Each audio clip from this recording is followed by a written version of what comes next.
Sekitar 500 warga Muslim Myanmar dan Bangladesh terdampar di perairan Kabupaten Aceh Utara Minggu pagi.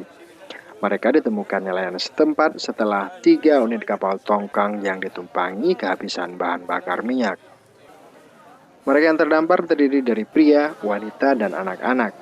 Para warga asing ini selanjutnya ditampung sementara di desa Menasah Matang Puntung, Menasah Sago, dan Matang Raya Barat, Kecamatan Sunudun, Aceh Utara. Beberapa dari mereka yang mengalami sakit akibat dehidrasi dan kelaparan langsung dievakuasi ke puskesmas setempat. Warga setempat juga memberikan bantuan pakaian dan makanan. Menurut Muhammad Junid, salah seorang warga Myanmar yang dapat berbahasa Melayu, mereka berangkat dari Myanmar dengan tujuan ke Malaysia untuk mencari kerja. Namun setiba di perairan Malaysia, mereka ditinggalkan oleh tekongnya dan terombang-ambing di laut. Kita sudah 2 bulan. Berapa orang yang berangkat dari sana?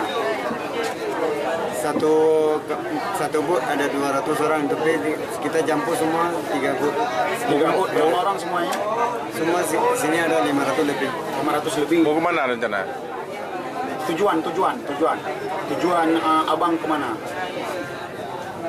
Tujuan pergi kemana? Kita mau masuk Malaysia. Cari duit. Kini mereka ditampung di beberapa titik di Menasah, Kecamatan Sunudun, dan Baktia, Kabupaten Aceh Utara. Dari Aceh Utara, Muzakir melaporkan untuk Aceh Video.